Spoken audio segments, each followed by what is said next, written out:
இன்றைக்கி ஈவினிங் வந்து சாட்டர்டேங்கிறனால எப்போதுமே சாட்டர்டே கொஞ்சம் ஸ்நாக்ஸ் செஞ்சு வச்சுருவேன்.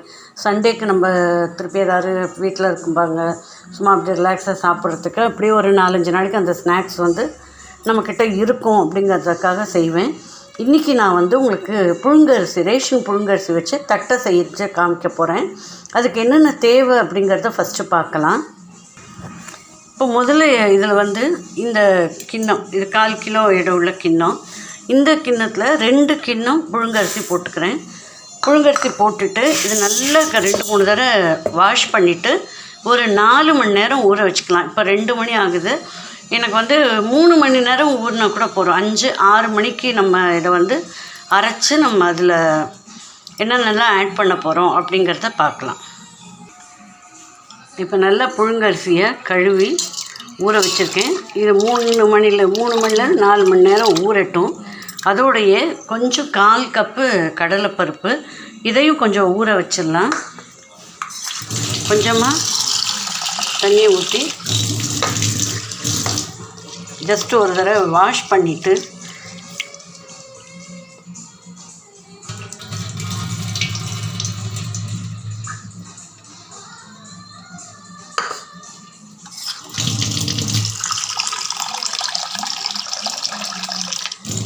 இதையும் ஊற வச்சிடலாம். இதோட கொஞ்சம் எள்ளு சேர்த்துருக்கேன். இது நல்லா ஊறின கடலைப்பருப்பு, இது நல்லா அரைச்சிட்டு இதோட எள்ளையும் சேர்த்து பிசையும் போது, மாவு பிசையும் போது, இதுவும் மாவு பிசையும் போது தான் போட போகிறோம். இதோட உப்பு, காரம், பெருங்காயம் போட்டுட்டு இன்னொன்று ரொம்ப கிறிஸ்பியாக வர்றதுக்கு இன்னும் ஒரே ஒரு விஷயம் நான் ஆட் பண்ணுவேன். அதை பார்க்கலாம். ஒரு சின்ன கிண்ணத்தில் பொட்டுக்கடலை, எவ்வளோ சின்ன கிண்ணம் பாருங்கள். இது வந்து 50 கிராம்லேருந்து 75 கிராம் தான் இருக்கும்.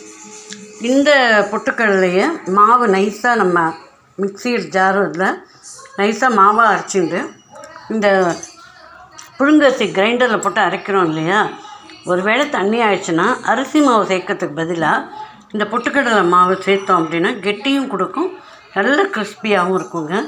இதெல்லாம் ஊறட்டும். சாயங்காலம் எப்படி பண்ணுறோம் அப்படிங்கிறத உங்களுக்கு மாவு ப்ரிப்பரேஷன்லேருந்து நான் காமிக்கிறேன். ஹாய் ஃப்ரெண்ட்ஸ், ஈவினிங் வந்து தட்டை செய்யறதுக்காக நான் சொல்லியிருந்தேன் இல்லையா, அது முதல்ல எண்ணெயை வந்து காய வச்சிடணும். அப்புறம் நம்ம ஊற வச்ச அரிசி வந்து நல்லா மலர்ந்து ஊறி இருக்குது. இதுக்கு முன்னாடி இந்த மாவுக்காக கொஞ்சம் பொட்டுக்கடலை எடுத்து வச்சுருந்த பொட்டுக்கடலையை நல்லா நைஸாக பொடி பண்ணி வச்சுருக்கேன். இப்போ இந்த மாவை போட்டு, இந்த அரிசியை போட்டு நல்லா சின்ன ஜார்லேயே போட்டு தான் நான் அரைக்க போகிறேன். ஏன்னா கிரைண்டர் கொஞ்சமாக அரிசி ஊற போட்டிருக்கனால நிறையா எனக்கு கிரைண்டரில் இத்தினோட அடியில் கொஞ்சமாக அரையும். அதனால் சின்ன மிக்ஸி ஜார்லேயே நான் அரைக்க போகிறேன். மாவை அரைச்சிட்டு உங்களுக்கு காமிக்கிறேன். புழுங்கரிசியை நல்லா அரைச்சி பொட்டுக்கடலை மாவையும் போட்டு உப்பு, அப்புறம் இந்த இது கடலைப்பருப்பு ஊற வச்சுருந்தோம்ல, அதுவும் நல்லா 6 மணி நேரத்தில் 4 நல்லா ஊறி இருக்குது. அந்த கடலைப்பருப்பு, எள், உப்பு, மஞ்சத்தூள், அப்புறம் மிளகாத்தூள் போட்டிருக்கேன். இதோட நம்ம பெருங்காயத்தூளையும் சேர்த்துக்கலாம்.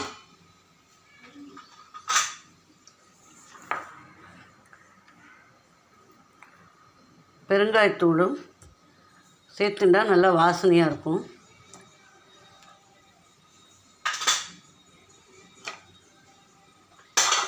இது வந்து ஃப்ரெஷ்ஷாக மாவு பிசைஞ்சு உடனே அப்படியே ஒரு 10 நிமிஷம் மட்டும் ஊற வைக்கிறது எதுக்காக அப்படின்னா, இந்த பொட்டுக்கடலை மாவெல்லாம் அதோட சேர்றதுக்காக தான். நல்லா கையால் பிசைஞ்சிட்டோம் அப்படின்னா உருட்டை வரும். அப்புறம் நமக்கு வேணுங்கிற ஷேப்பில் ஒரு பிளாஸ்டிக் ஷீட்டில் எண்ணெய் தடவி நம்ம பொரிக்க வேண்டியதான். எண்ணெயை வந்து மீடியம் ஃப்ளேமில் வச்சு மெதுவாக காய வச்சிட்ருக்கேன். அதுக்குள்ளே நம்ம ப்ரிப்பேர் பண்ண மாவை தட்டி போட வேண்டியதான். இப்போ மாவு நல்லா பிசைஞ்சிட்டு தட்டுறது எப்படிங்கிறத காமிக்கிறேன். இப்போ பாருங்கள், உப்பு காரம் எல்லாம் ஒன்றா சேர்கிற மாதிரி நல்லா பிசைஞ்சாச்சு.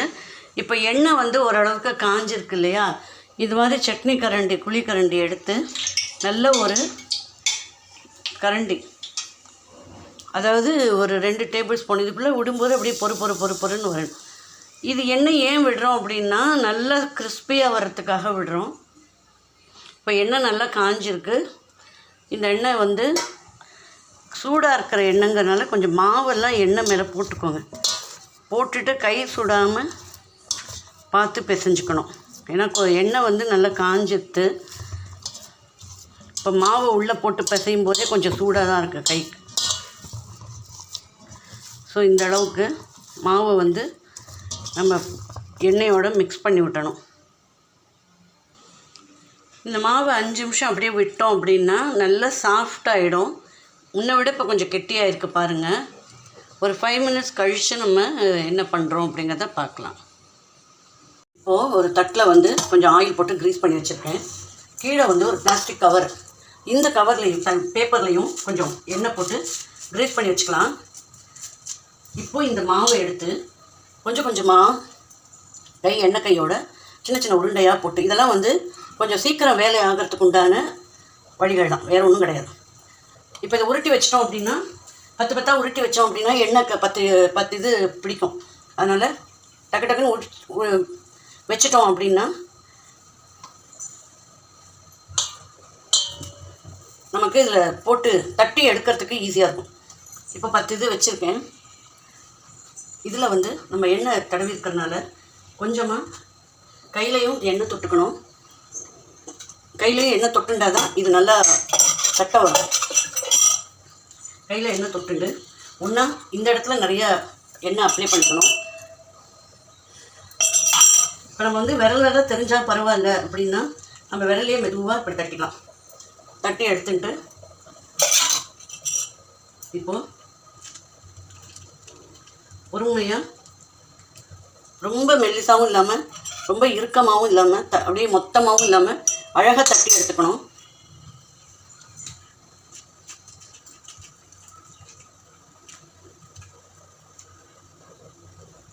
அழகாக வரும் தட்டுறதுக்கு.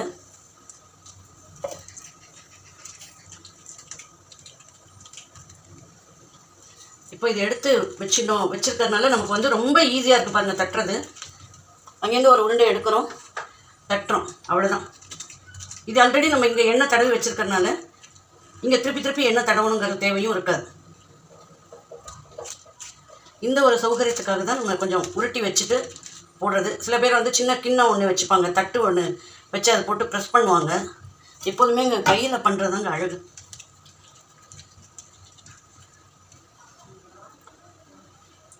இப்போ இந்த 8 இதை வந்து உங்களால் முடியும் அப்படின்னா தட்டிலேயே கூட இப்படி தட்டிட்டு ஒரு சின்ன தோசை திருப்பியோ கத்தியோ வச்சு எடுக்கலாம். ஏன்னா கையால் கண்டிப்பாக எடுக்க வராது. அதுக்கு நம்ம பேப்பர்லேயே தட்டிட்டு போயிடலாம். இங்கே பாருங்கள், அழகாக பேப்பர்லேருந்து எடுத்து நல்லா பொரியுது பாருங்கள் அழகாக.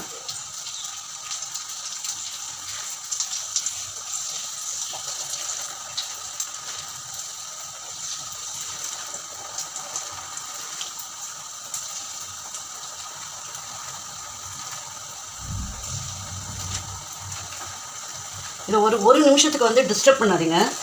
டிஸ்டர்ப் பண்ணாமல் அப்படியே விட்டுட்டிங்க அப்படின்னா எல்லாம் தனித்தனியாக நமக்கு வந்துடும். எல்லாம் போய் அங்கே நிற்குதுன்னு நினைக்காதீங்க. தனித்தனியாக எடுத்துகிட்டு வந்துடும். புரிஞ்ச உடனே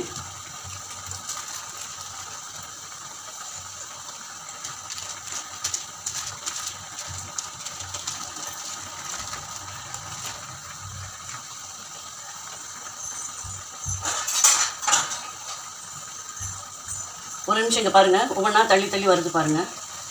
அவ்வளோதான், நகர்ந்துச்சு பார்த்தீங்களா? இது மாதிரி நகர்ந்து வந்துடும் ஒவ்வொன்றா. நம்ம வந்து சிரமமே பட வேண்டாம். அவ்வளோ அழகாக கொஞ்சம் வெந்துருச்சுன்னா அதுவே நகர்ந்துடும். நான் வந்து பெரிய வானொலியில் நிறைய எண்ணெய் போட்டிருக்கறனால 10 இது போட்டிருக்கேன். நீங்கள் சின்னதாக போட்டிங்கன்னா உங்கள் இழுப்புச்சட்டி வந்து வானொலி வந்து எவ்வளோ கொள்ளுமோ அந்த அளவுக்கு 4-5 போட்டு நீங்கள் பொரிச்சு எடுத்துக்கலாம். இதை நல்லா கொஞ்சம் பொரிய விட்டுருங்க. 2 பக்கமும் செவந்து வறுத்து வரணும்.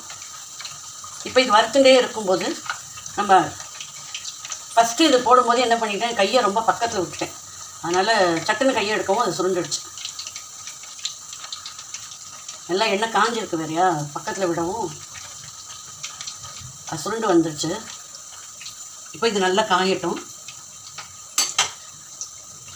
இந்த காயிற நேரத்தில் நம்ம மாவை வந்து நல்லா கொஞ்சம் கொஞ்சமாக சின்ன சின்னதாக உருட்டி வச்சுக்கலாம். இப்போ மிச்சம் மாவு இருக்கு இல்லையா, இந்த மாவை எடுத்துட்டு சின்ன சின்ன உருண்டையாக அதுக்கு பொரிக்கிற நேரத்தில் நம்ம இதை பண்ணிடலாம்.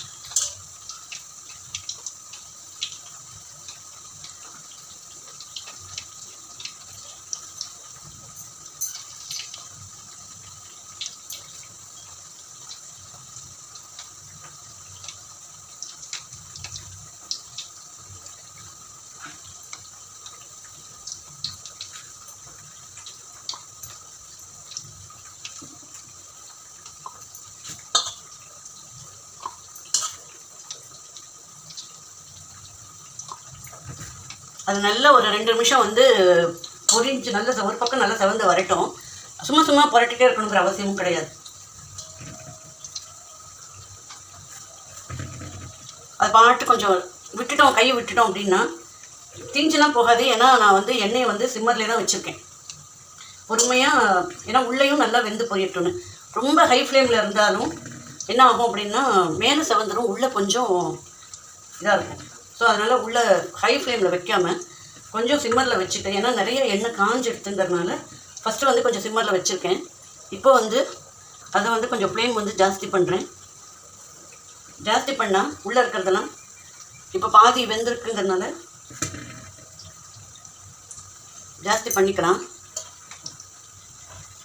இப்போ இது எல்லாமே நம்ம முடிச்சிட்டோம், மாவு முடிஞ்சிருச்சு, அவ்வளோதான். நான் கொஞ்சமாக தான் போட்டேன்.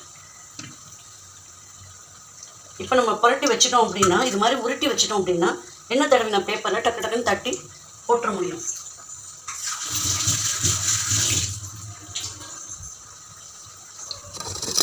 இப்போ பாருங்கள் நல்லா செவந்து வந்திருக்கு. இப்போ நெருப்பை வந்து ஜாஸ்தி ஆக்கிட்டேன். ஃப்ளேம் வந்து நல்லா ஃபுல் ஃப்ளேமில் வச்சுருக்கேன். இப்போ ஏன்னா நம்ம சிம்மர்லேயே வச்சு காய்ச்சணும் இல்லையா எண்ணெயை, அது இதெல்லாம் போட்ட உடனே அந்த ஹீட்டை கொஞ்சம் கம்மியாயிடுச்சு. அதனால் ஃபுல் ஃப்ளேமில் வச்சுருக்கேன். இன்னும் நல்லா செவந்து வரணும், இன்னும் கொஞ்சம் செவந்து வரணும். செவந்து வந்தோடனே நம்ம இறக்கிடலாம். இதை எடுத்து வச்சுட்டு இது மாதிரி ஒவ்வொன்றையும் நம்ம ஒவ்வொரு ஈடாக போட்டு எடுக்க வேண்டியதுதான். நம்ம பேப்பரில் வந்து எவ்வளோ தூரம் தட்ட முடியுமோ தட்டிட்டு, ஆனால் கொஞ்சம் வந்து ஒரு 2 தடவைக்கு ஒரு தடவை எண்ணெய் தடவிக்கோங்க ஷீட்டில். வாழை இலை இருந்தாலும் வாழை இலையில் நீங்கள் தட்டலாம், நல்லாயிருக்கும். முடிஞ்ச வரைக்கும் கொஞ்சம் மெல்லிசாக தட்ட பாருங்கள். ரொம்ப மெல்லிசாகவும் இல்லாமல் ரொம்ப கெட்டியாகவும் இல்லாமல் கொஞ்சம் மெல்லிசாக இருந்தால் நல்லாயிருக்கும்.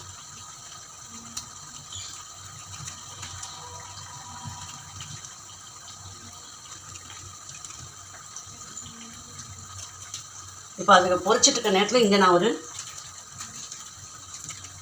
ஒரு பேப்பர் ஒரு ஷீட்டில் ஒரு சின்ன ஷீட்டு தான், ஒரு சும்மா நம்ம கேரி பேக் வருது இல்லையா, அதுதான். நான் பெருசாக இதுக்காகலாம் ஒன்றும் நான் ஷீட்லாம் எடுக்கலை. நம்ம எதாவது சாமான் வாங்கினா கேரி பேக் வருது, அந்த கேரி பேக்கில் ஒரு பேப்பர் வச்சு சைடில் கட் பண்ணிவிட்டு அதை தான் வச்சுருக்கேன்.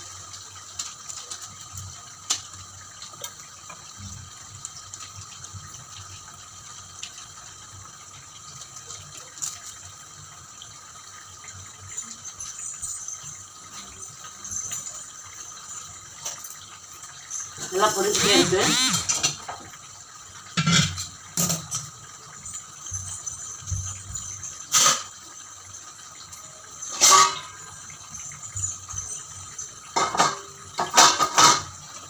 இப்போ நல்லா எண்ணெய் அடங்கிடுச்சு, கொதிக்கிறது அடங்கிடுச்சு, நல்லா பொரிஞ்சிருக்கு. இப்போ சத்தம் கேட்குதா முறுமுறுன்னு? இவ்வளோதான் தட்டை வந்து ரொம்ப ஈஸி பண்ணுறது. பிகினர்ஸ் கூட ஈஸியாக பண்ணிடலாம். அவங்கவுங்களுக்கு வேணுங்கிற மாதிரி வீட்டில் கொஞ்சம் கொஞ்சமாக ஃப்ரெஷ்ஷாக கூட நிறையா செய்ய நேரம் இல்லை அப்படின்னா சும்மா ஒரு டம்ளர் போட்டு அரிசி போட்டு அந்த ஒரு டம்ளருக்கு இப்போ வந்து நம்ம சின்னதாக ஒரு காஃபி குடிக்கிற டம்ளர் தான் நான் கொஞ்சமாக போட போகிறேன் அப்படின்னா அந்த எந்த டம்ளர் நீங்கள் எடுக்கிறீங்களோ அந்த ஒரு டம்ளர் புழுங்கரிசிக்கு 1/4 டம்ளர் கடலைப்பருப்பு ஊற வச்சுக்கோங்க. அதே மாதிரி 1/4 டம்ளர் பொட்டுக்கடலையும் பொடி பண்ணி வச்சுக்கோங்க. அவ்வளோதான். அப்புறம் எள்ளு இதெல்லாம் வந்து நம்மளோடது. எள்ளு போடுறது நம்ம டேஸ்ட்டுக்கு எவ்வளோ வேணுமோ அதை போட்டுக்கலாம். அப்புறம் வந்து என்னென்ன மாதிரி நம்ம உப்பு காரம் நம்ம டேஸ்ட்டுக்கு தகுந்த மாதிரி உப்பு காரம் பெருங்காயம், இதில் வந்து சின்ன சின்னதாக கருவேப்பிலை கட் பண்ணி போடுவாங்க, நிலக்கடலை போடுவாங்க, அதெல்லாம் உண்டு, அதுவும் நல்லாயிருக்கும். இப்போ அடுத்த ஈடு போடுறேன்.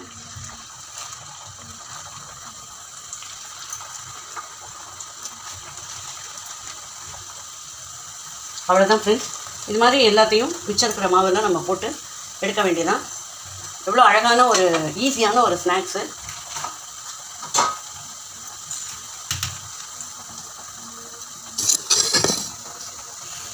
இங்கே பாருங்கள், பொரிச்சு வச்சுருக்கிறது எவ்வளோ தடவை சத்தம். உடைச்சா சூடாக இருக்குது. சூடு ஆறினோடனே நல்லா கிறிஸ்பி ஆகிடும். இப்போ சூடாக இருக்கிறதுனால எல்லா பதார்த்தமுமே அப்படி தான். சுட சுட இருக்கும்போது கொஞ்சம் ஸ்வீட்டு கூட உங்களுக்கு வந்து பண்ணினா சுட சுட இருக்கும்போது நமக்கு ஸ்வீட்டோட அளவு கரெக்டாக தெரியாது. கொஞ்சம் ஆற விட்டு சாப்பிட்டா தான் அது எவ்வளோ ஹை ஸ்வீட்டாக இருக்கா இல்லை மீடியமாக இருக்கா அப்படிங்கிறதெல்லாம் தெரியும். ஓகேயா? இப்போ பாருங்கள்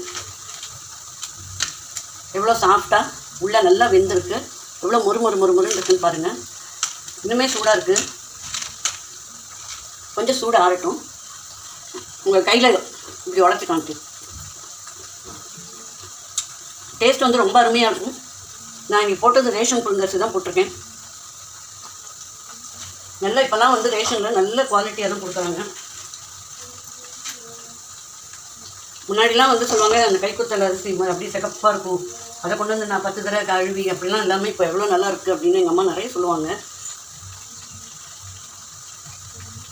இப்போ நம்ம அதையும் என்ன பண்ணியிருக்கோம், 4-5 தடவை நல்லா அலம்பிட்டு ஒரு 6 மணி நேரம் ஊற வச்சு பொரிச்சிருக்கோம். உங்களை அதை ஆற வச்சு காமிக்கிற நேரத்துக்குள்ளே தட்டலாம் அப்படின்ட்டு தான் தட்டிகிட்ருக்கேன்.